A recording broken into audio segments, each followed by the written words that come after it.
પાટણ પ્રજાપતિ સમાજના ઈષ્ટદેવ ભગવાન શ્રી પદ્મનાભજીના તારીખ 3 નવેમ્બરથી તારીખ 9 નવેમ્બરના સમય દરમિયાન આયોજિત સપ્તરાત્રિ રેવડિયા મેળા અને દીપાવલીના પાવન પર્વને લઈ શ્રી પદ્મનાભ વાડી સંકુલની શ્રી પદ્મનાભ ભગવાન વાડી ટ્રસ્ટ પરિવાર અને શ્રી પદ્મનાભ મંદિર સેવા સમિતિ દ્વારા સફાઈ અભિયાન કામગીરી સાથે તડામાર તૈયારીઓ શરૂ કરવામાં આવી છે। શ્રી પદ્મનાભ વાડી સંકુલની જેસીબી મશીન અને કટર મશીનથી ચાલી રહેલા કામગીરી વ્યવસ્થિત રીતે થાય તે માટે મંદિર ટ્રસ્ટના પ્રમુખ ટ્રસ્ટી યશપાલ સ્વામી, દશરથભાઈ પ્રજાપતિ, શાંતિભાઈ સ્વામી, કમલેશભાઈ સ્વામી સહિત સમગ્ર ટીમ દેખરેખ રાખી રહી છે। ત્યારે પાટણ પ્રજાપતિ સમાજના ઈષ્ટદેવ ભગવાન શ્રી પદ્મનાભજીના રેવડિયા મેળા તરીકે જગવિખ્યાત આ સપ્તરાત્રિ મેળામાં ચાલુ વર્ષે ગુજરાતના મુખ્યમંત્રી મેળાના ઉદ્ઘાટન માટે પધારે તે માટે આગામી દિવસોમાં શ્રી પદ્મનાભ ભગવાન વાડી ટ્રસ્ટના ટ્રસ્ટીગણ સહિત શ્રી પદ્મનાભ મંદિર સેવા સમિતિના સભ્યો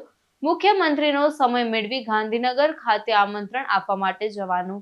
હોય ત્યારે પણ શ્રી પદ્મનાભ ભગવાન વાડી ટ્રસ્ટના ટ્રસ્ટીગણ સહિત સેવા સમિતિના સભ્યોએ જણાવ્યું હતું। શ્રી પદ્મનાભ ભગવાન વાડી ટ્રસ્ટ પરિવાર અને શ્રી પદ્મનાભ મંદિર સેવા સમિતિ દ્વારા હાલમાં ચાલી રહેલા સફાઈ અભિયાન સહિતની કામગીરીને પણ પાટણ પ્રજાપતિ સમાજ સહિત શ્રી પદ્મનાભ ભગવાનના સેવકો સરાહનીય લેખાવી રહ્યા છે। યશપાલ સ્વામી સાથે ચક્રવાત ન્યૂઝ પાટણ।